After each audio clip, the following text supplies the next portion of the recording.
أعوذ بالله من الشيطان الرجيم.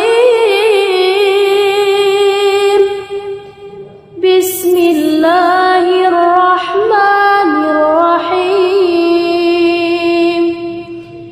يسألونك عن الأنفال قل الأنفال لله والرسول فاتقوا الله وأصلحوا ذات بينكم وأطيعوا الله ورسوله إن كنتم مؤمنين.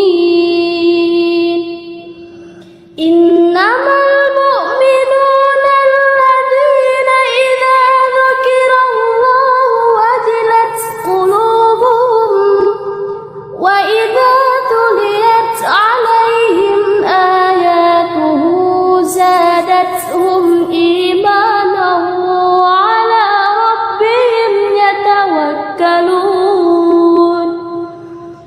الذين يقيمون الصلاة ومما رزقناهم ينفقون أولئك هم المؤمنون حقا لهم درجات عند ربهم ومغفرة ورزق كريم. كما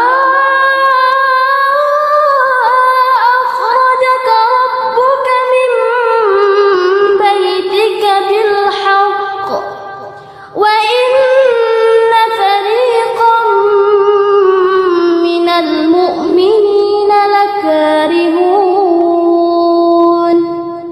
يجادلون